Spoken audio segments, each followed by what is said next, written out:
Commander John Mitchell stared at the main screen of Outpost Sentinel with empty eyes. The once beautiful blue-green planet of Proxima Centauri was now wrapped in smoke and fire.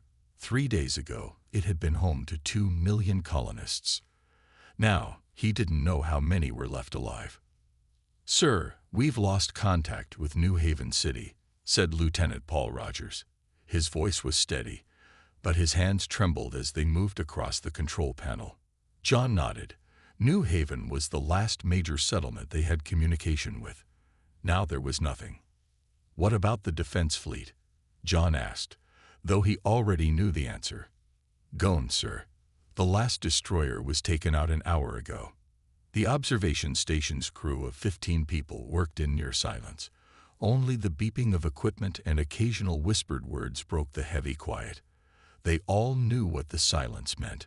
Earth's outer colony had fallen.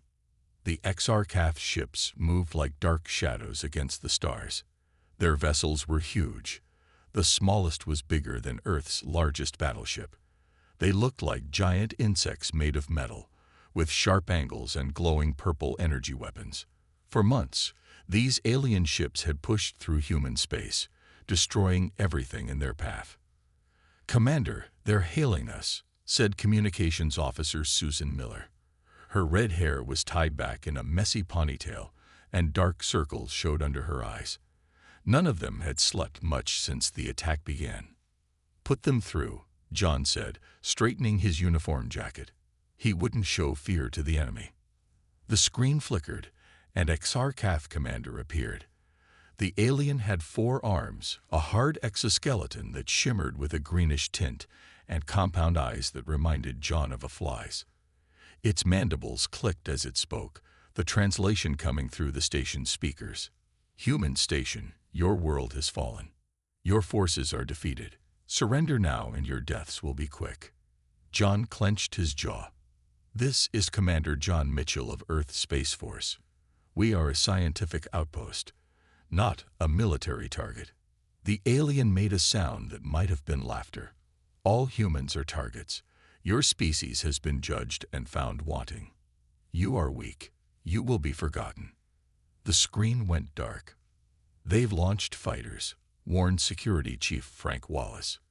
"Heading straight for us." John took a deep breath. "Battle stations. Redirect power to shields." The crew moved quickly. They weren't a warship, but Outpost Sentinel had some defenses. "What about evacuation, sir?" asked Susan. John shook his head. "No time. And nowhere to go." He looked around at his crew. "I won't lie to you. Earth has gone silent. We don't know if help is coming." "Then we make our stand here," said Frank, checking his sidearm. The station shuddered as the first shots hit the shields. John moved to his command chair. "Get me weapons control. If we're going down, we'll take some of them with us." The observation window showed the massive XR-CAF fleet. Hundreds of ships, more than humanity had ever built. They had seemed to appear from nowhere 6 months ago, striking without warning or explanation. "Sir, I'm picking up something strange," said radar operator Nancy Lee. "There's some kind of distortion forming behind the alien fleet." John frowned and moved to her station. "Show me." On her screen, a ripple appeared in space. Then another, and another. "What are they doing?"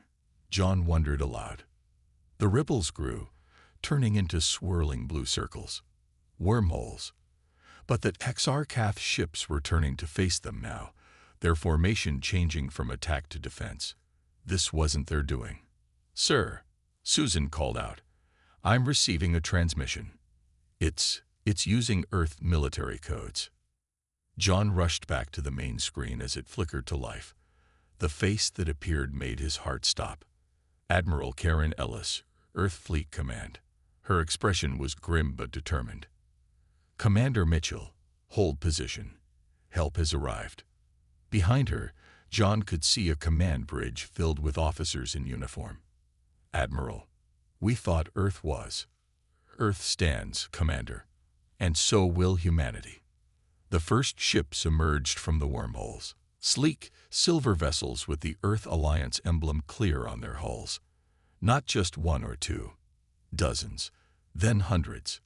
Earth had come, and they had brought an armada of their own. Admiral Karen Ellis stood with her hands clasped behind her back, watching as engineers made final checks on the massive warship hanging in the dock. The underground shipyard stretched for miles beneath the Pacific Ocean, hidden from the prying eyes of the Tarkath scouts that had been monitoring Earth for decades. "How many ships are ready to launch?" she asked the man beside her. Fleet Commander Gary Roberts consulted his tablet. 342 combat-ready vessels. "Admiral, another 56 will be operational within the week." Karen nodded, her gray eyes reflecting the blue lights of the shipyard. Her short brown hair was streaked with silver, evidence of the 20 years she had dedicated to this project. And the crews? Trained and ready. Most have been living down here for the past 5 years. The shipyard was more than just a construction facility. It was a city. 30,000 personnel worked, trained, and lived in the sprawling complex carved into the ocean floor. Ever since a Tarkath scout ship had crashed in Arizona 23 years ago, Earth had been preparing in secret. "Did Xarkath think they know us?" Karen said quietly. "They think we're primitive. Weak. They'll learn differently soon enough," Gary replied. Karen walked along the observation platform, looking at the rows of ships. Unlike the clunky, visible engines of earlier human spacecraft, these vessels featured the smooth lines and dark metal of reverse-engineered alien technology. Each was armed with weapons that could cut through Xarkath shields. Each carried soldiers who had trained their entire military careers for this moment. "Admiral, we've received the most recent reports from the outer colonies," said Communications Director Heather Johnson, approaching with a grim expression. "Proxima Centauri has fallen. The Xarkath fleet is moving toward the Alpha Centauri system. If they maintain their current pace, they'll reach Earth in approximately 3 months." Karen's jaw tightened, and their pattern remains the same. "Yes, Mom. Complete destruction of military assets, followed by targeted strikes against major population centers. They think we're already beaten," Karen said. "That's their mistake." She turned and walked briskly toward the Central Command Center, Gary and Heather falling in step beside her. The large circular room was filled with officers monitoring screens that displayed the positions of both human and Xarkath forces throughout known space. "Status of the jump drives?" Karen asked as she entered. "All primary vessels are equipped and tested," replied Chief Engineer Doug Wilson. His hands were stained with grease despite his senior rank.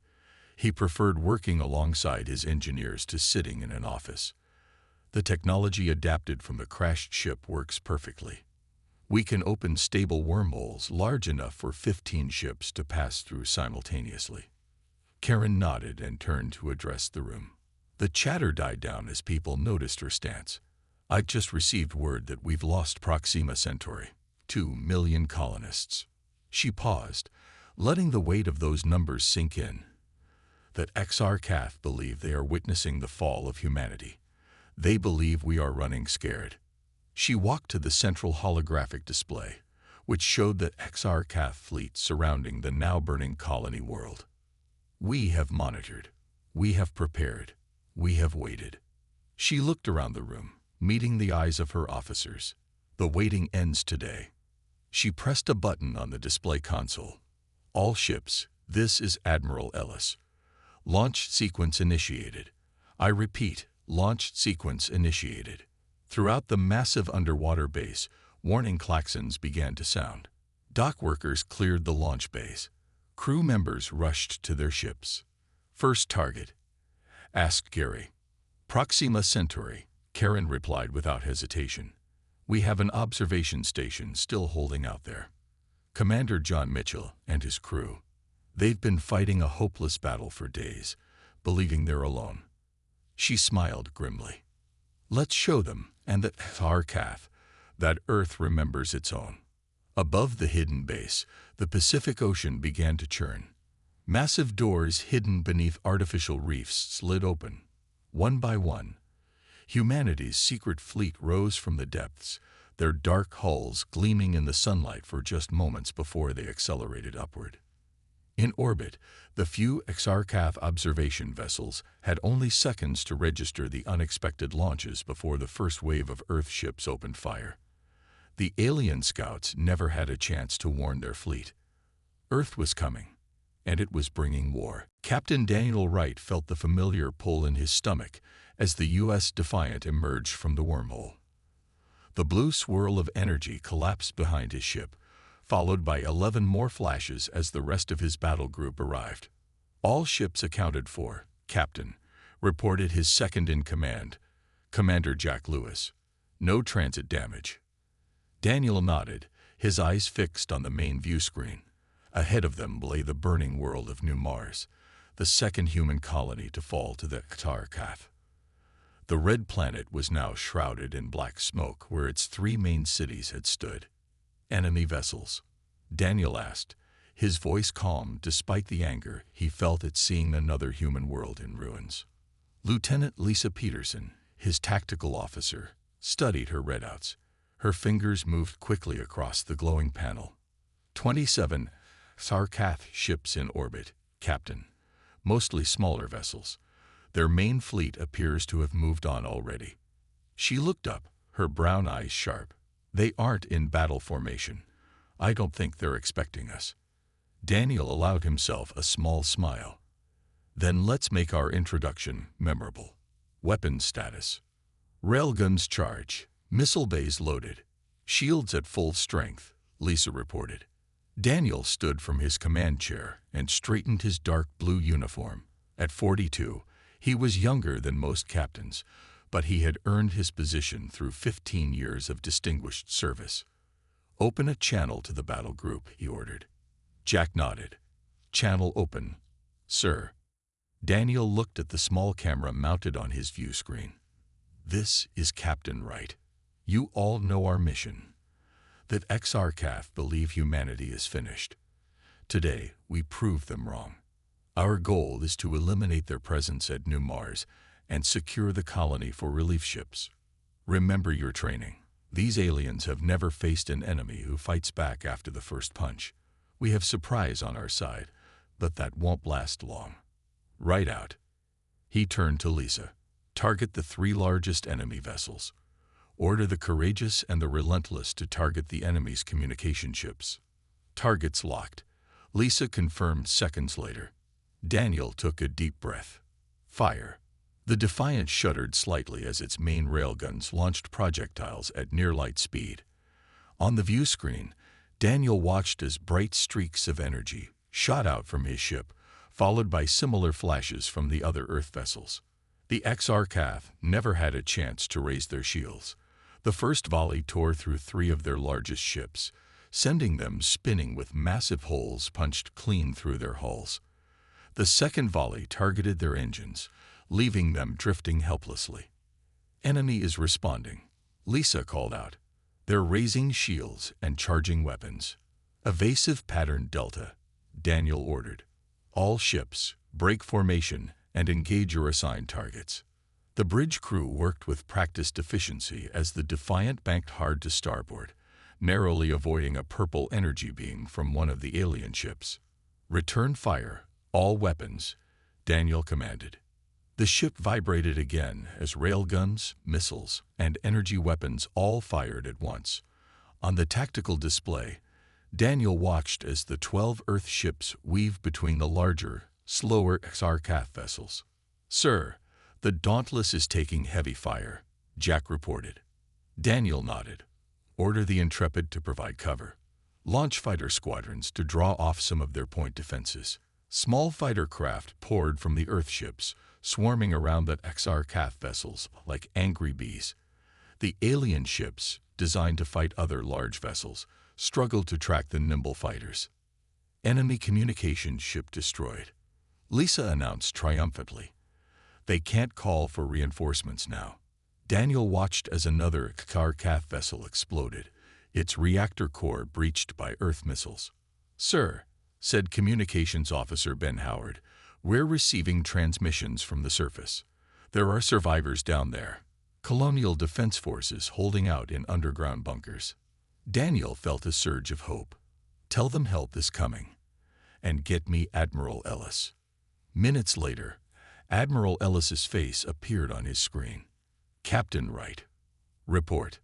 New Mars is ours, Admiral, Daniel replied. That Exarchath fleet is destroyed.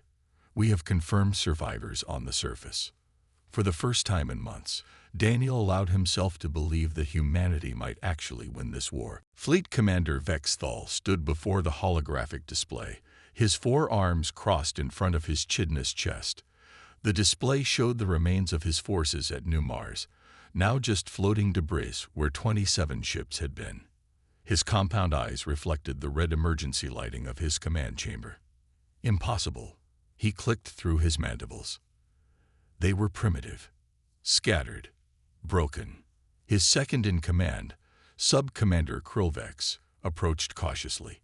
Bad news was often met with violent outbursts among the Exarchath leadership. The humans use technology similar to our own, Krillvex reported. Jump drives, energy weapons, but their ships are smaller, faster. Vexthal turned his large head toward his subordinate. How? We destroyed their research facilities first, their military installations, their shipyards. Unknown, Commander. But the footage recovered from the battle shows. Krillvex hesitated, then continued. Unusual tactics. The humans sacrificed 2 of their vessels to destroy 4 of ours. This was beyond Vex-Ital's understanding. In Exarchath military doctrine, preservation of force was paramount.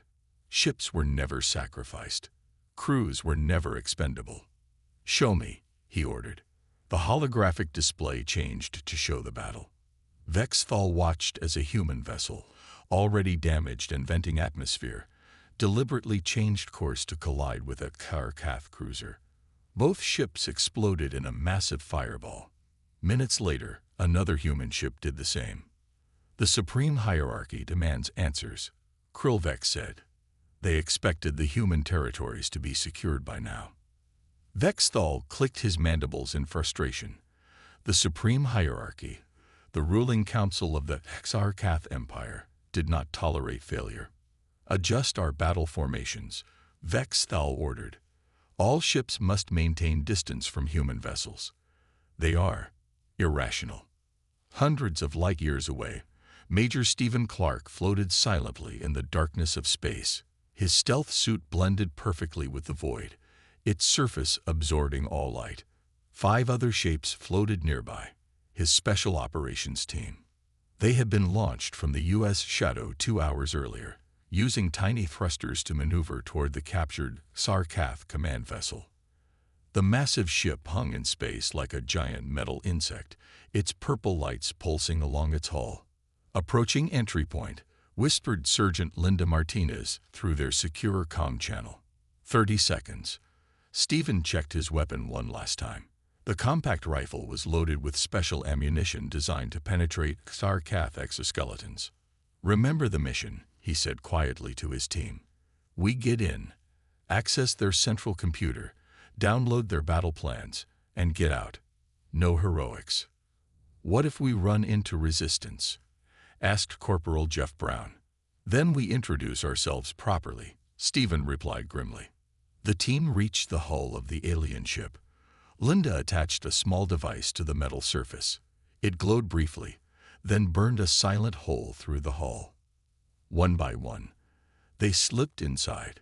The artificial gravity pulled them down to what the aliens considered the floor. The corridor was dimly lit with the same purple light they had seen outside. Air is breathable, whispered technical specialist Amy Duncan, checking her equipment. But it smells like rotten eggs. Stephen nodded. Stay in formation. Amy, find us a data terminal.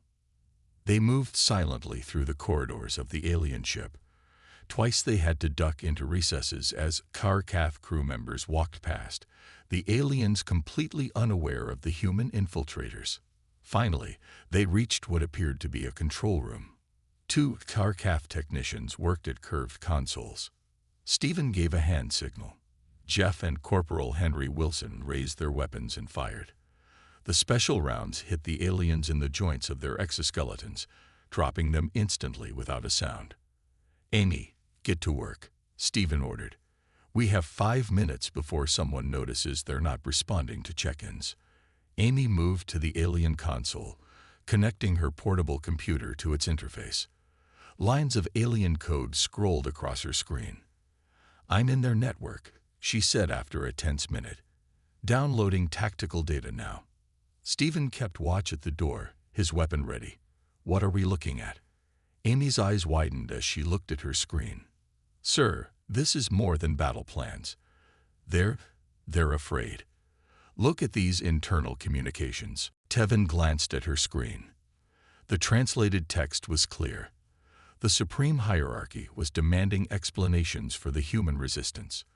That Exarchath, who had conquered 12 other species without significant losses, had never expected such fierce opposition. "They thought we would just roll over and die," Stephen said quietly. "They don't understand humans at all." "Download complete," Amy announced, "and I left them a little surprise in their system." Stephen nodded. "Let's move out. Admiral Ellis needs this data." As they slipped back into the corridors, Stephen allowed himself a small smile. The hunters were about to become the hunted. Admiral Karen Ellis studied the three-dimensional map in the war room. Blue dots represented Earth forces, red dots showed confirmed Exarchath positions. For the first time since the war began, there were more blue dots than red in several sectors. "The intelligence from Major Clark's team has been invaluable," she said to the officers gathered around the table. "We now understand their supply chain." Captain Olivia Martinez nodded. Her uniform was worn and patched in several places. For 8 months, she and her guerrilla fighters had been hiding in the mines of Titan Colony, striking at Harkath patrols and gathering information. "Their ships need to refuel every 3 weeks," Olivia explained, pointing to several locations on the map. "These are their main supply depots. They're vulnerable." Karen turned to Colonel Eric Johnson. The tall, dark-skinned man had a scar running down the left side of his face, a reminder of a close encounter with a Xarkath soldier. "Colonel, I want you to lead the strike teams. 3 simultaneous attacks on these supply depots." Eric studied the map closely. "It's risky. Their defenses will be strong. But the payoff is worth it," Karen replied. "Without fuel, their fleet is stranded." The plan was set in motion. 3 battle groups, each led by a veteran captain, would jump into the target systems and destroy the Xarkath supply depots. Eric's ship, the U.S. Liberty, emerged from its jump point behind a large moon, hiding it from the Xarkath sensors. 2 other ships, the Courage and the Triumph, flanked him. "Status report," Eric ordered. "Supply depot in visual range," responded Navigator Ryan Cooper. "Heavy defenses. 8 patrol ships and a defensive space station." Eric nodded. "Just as we expected. Launch stealth probes. I want to know their patrol patterns." While they waited for the probe data, Eric gathered his officers for a final briefing. "We hit hard and fast," he told them. "The other 2 battle groups are attacking their targets at the same time. If we succeed, we cut off fuel supplies to 1/3 of the Xarkath fleet." The probes returned with detailed scans of the enemy positions. "There's a gap in their sensor coverage," said sensor operator Maria Chen. "If we approach from these coordinates, we can get within firing range before they detect us." Eric smiled. "Good work. Helm, take us in. Weapons, prepare all missiles for maximum yield." The 3 Earth ships moved silently through space, their engines running at minimal power to avoid detection. They slipped through the gap in the Xarkath sensor network. "We're in position," Ryan reported. "Range to target. Optimal." Eric took a deep breath. All ships, open fire. Dozens of missiles streaked toward the supply depot. The Xarkath, caught completely by surprise, scrambled to respond. Their patrol ships turned to engage, but it was too late. The first wave of missiles struck the massive fuel tanks. Explosions blossomed in silence across the structure. Secondary explosions followed as the volatile fuel ignited. Karkath vessels are moving to intercept, Maria warned. Evasive maneuvers, Eric ordered. Second wave of missiles, fire. More missiles launched from the Earth ships, targeting the approaching Karkath vessels. 2 alien ships exploded immediately. A third spun out of control, its engines dead. "Sir, we're receiving transmissions from the other battle groups," said Communications Officer Peter Dawson. "Both report successful strikes. All 3 supply depots are destroyed." A cheer went up from the bridge crew. Eric allowed himself a smile. "Get us out of here. Jump coordinates Alpha 7. As the Liberty and its companion ships vanished into their wormholes, Eric knew the war had just turned in humanity's favor. Back on Earth, Admiral Ellis received the reports from all 3 battle groups. She immediately called a meeting with her senior staff. "The Karkath are pulling back from these sectors," she said, highlighting several areas on the map. "Without fuel, they can't maintain their positions." General Nate Gordon, commander of the ground forces, leaned forward. "This is our chance to retake the colonies." Karen nodded. "Exactly. And there's more." She pressed a button, and a new face appeared on the main screen. "This is Ambassador William Scott.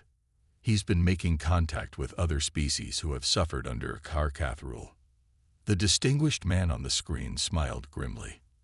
"Admiral, I'm pleased to report that the Volari and the Kintari are ready to join our fight.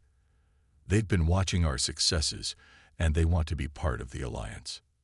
For the first time since the war began, Karen felt real hope. Humanity was no longer fighting alone. Captain Samuel Green knew his ship was dying. The U.S. Valiant shuddered as another Karkath energy beam tore through its hull. Warning alarms blared across the bridge. Red emergency lights cast eerie shadows on the faces of his crew. "Shields at 12%, Captain," reported his tactical officer. "Hull breaches on decks 3 through 7. Samuel gripped the arms of his command chair. Around the Valiant, the battle for Europa colony raged. Earth ships clashed with Karkath vessels against the backdrop of Jupiter's ice-covered moon. The colony had been under alien control for months, its people hiding in the subsurface ocean habitats. "Status of the evacuation?" Samuel asked, his voice steady despite the chaos. "Last transport is leaving now, sir," came the reply. 300 colonists aboard. They need 5 more minutes to reach safe jump distance. Samuel looked at the tactical display. 5 Karkath cruisers were closing in on his position. The Valiant was the last Earth ship in the area, deliberately drawing enemy fire away from the escaping transport. "Divert all remaining power to engines and weapons," he ordered. "Prepare for ramming speed." His first officer, Laura Hill, looked at him with understanding in her eyes. "It's been an honor, Captain." Samuel nodded. "The honor has been mine. Now let's give these bugs something to remember us by." The Valiant surged forward, its damaged engines pushing to their limits. It plunged straight toward the center of the Karkath formation. "For Earth," someone shouted on the bridge. The Valiant slammed into the lead Karkath vessel. The resulting explosion engulfed 3 enemy ships. None of the 200 crew members aboard the Valiant survived, but the colony transport escaped safely, carrying the last Europa survivors to Earth. On the icy surface of Titan, Saturn's largest moon, Lieutenant Kate Rodriguez pressed herself against a frozen methane ridge. The howling winds of a methane storm provided cover for her team of 20 Marines. Their white thermal suits made them nearly invisible against the icy landscape. "Target in sight," whispered Sergeant Chris Bailey through their comm system. Through his rifle scope, he could see the Karkath Planetary Defense Facility.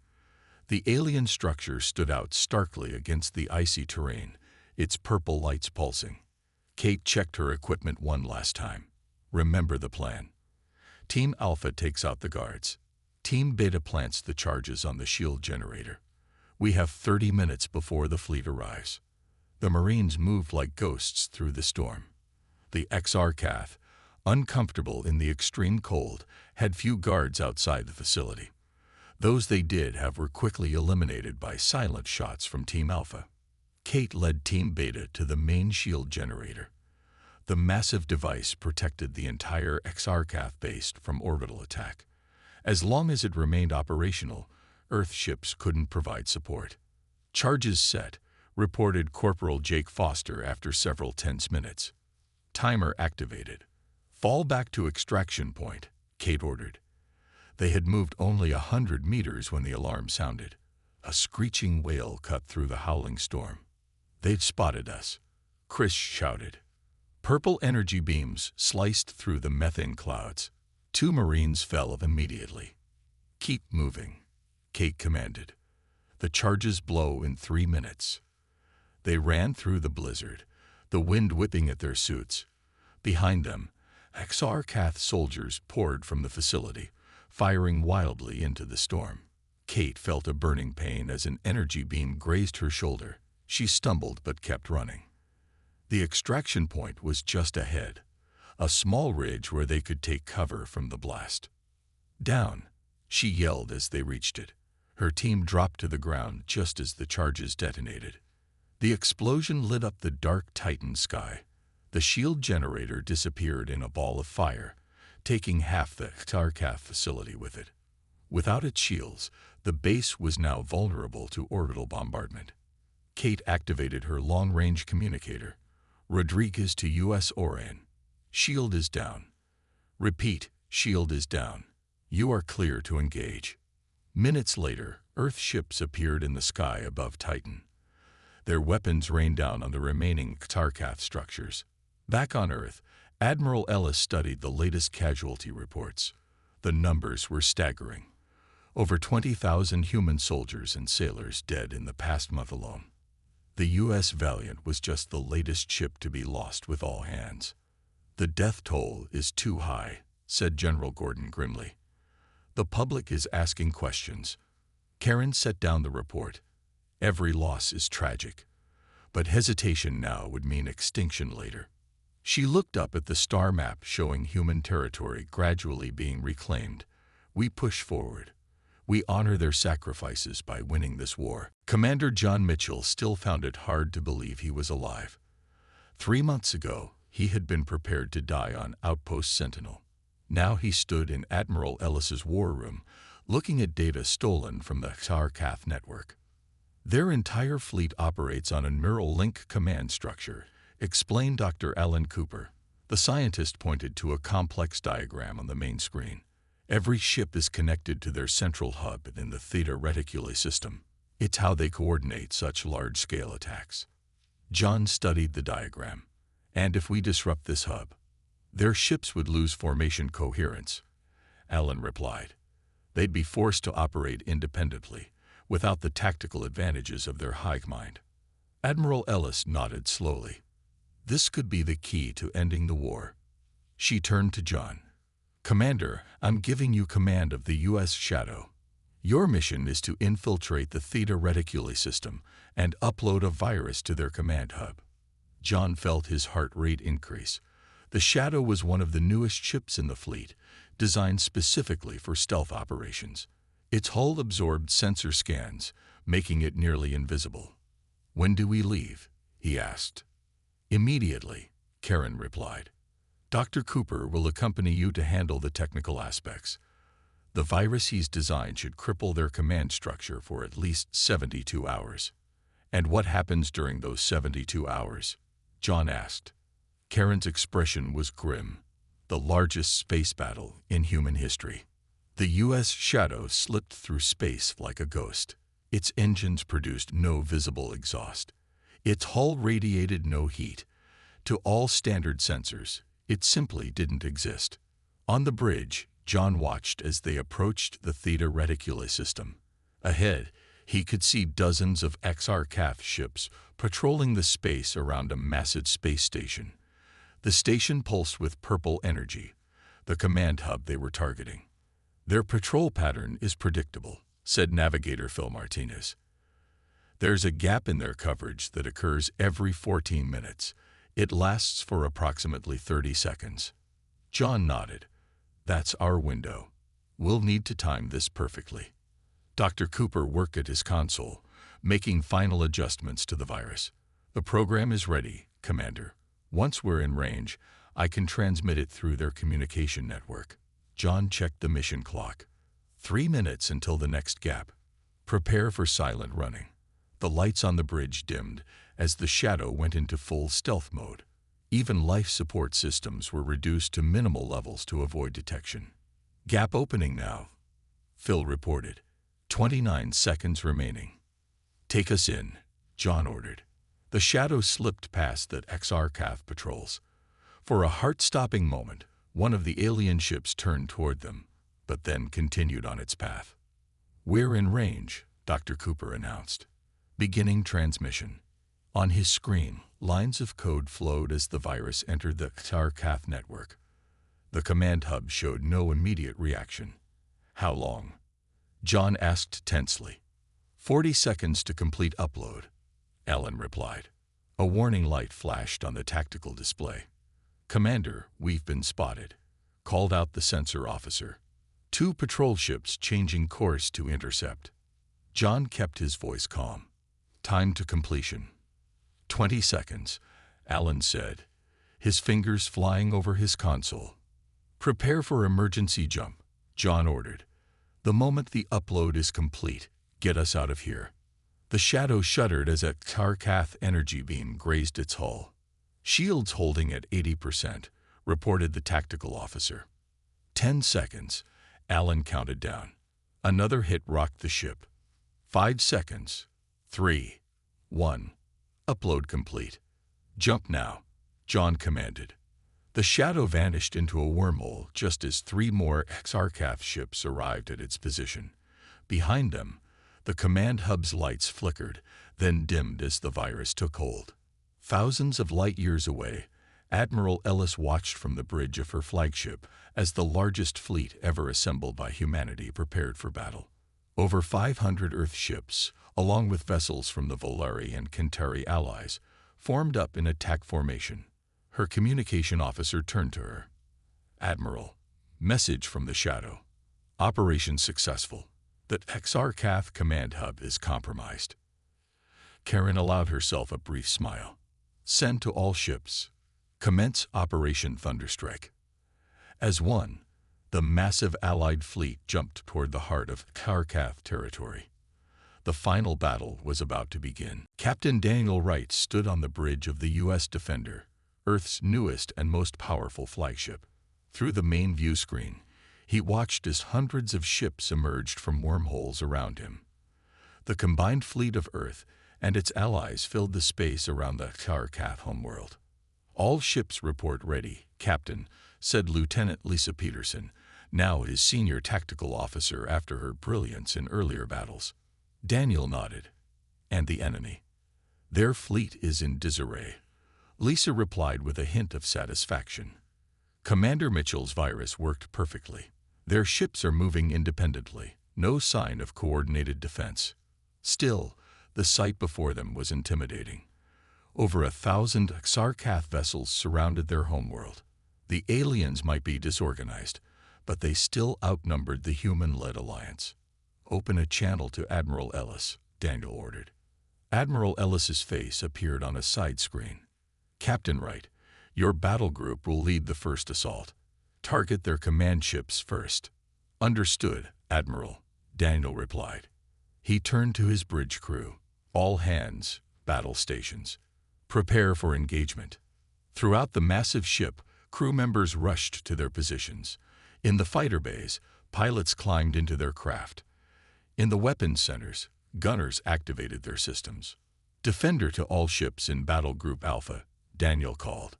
Advance at half speed. Focus fire on designated targets. Remember your training. The human fleet moved forward in perfect formation. For months, they had trained for this moment. Each captain knew their role in the complex battle plan. The first shots came from the XR-CAF ships. Desperate, uncoordinated bursts of energy that mostly missed their targets. Return fire, Daniel ordered calmly.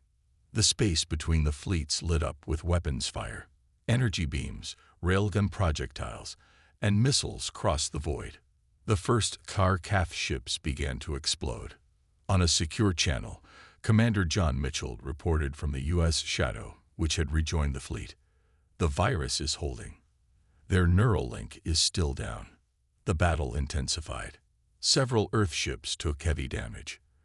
The U.S. Guardian exploded after taking multiple direct hits, but the human-led forces pressed forward, their coordinated attacks devastating against the confused Car-Caf defense. After 3 hours of intense fighting, the tide had clearly turned.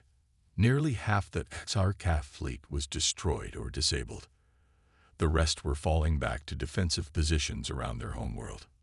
"Sir," called Lisa, "we're receiving a transmission from the Car-Caf Central Command. They're requesting to open communication channels." Daniel looked at Admiral Ellis on the screen. She nodded. "Put them through, Captain." The image of Fleet Commander Vex Val appeared. The alien's normally gleaming exoskeleton was dull with stress. His compound eyes reflected the emergency lighting around him. "Human leaders," Vex Thal clicked, his words translated by the computer. "The Supreme Hierarchy wishes to discuss terms." Admiral Ellis stepped into view beside Daniel. "Terms? You mean surrender?" The alien's mandibles twitched. "The Car-Caf do not surrender.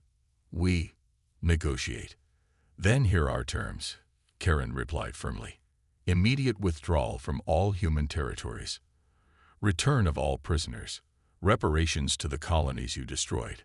And recognition of the new alliance between humans, Volari, and Kentari as sovereign powers," added Ambassador William Scott, who had joined Karen on her flagship. Vex Thal was silent for a long moment. Finally, he spoke. "The Supreme Hierarchy accepts these terms. The war is over." The transmission ended. A cheer erupted across the bridge of the Defender. Similar celebrations broke out across the human fleet. After months of desperate fighting, they had won. 6 weeks later, Commander John Mitchell stood with Captain Daniel Wright on the observation deck of the rebuilt Proxima Centauri station. Below them, the colony world was beginning to recover. Green patches were appearing where cities once stood. Transport ships arrived daily, bringing back colonists who had fled during the invasion. "Hard to believe it's over," John said, watching a civilian passenger ship dock at the station. Daniel nodded. "Not over.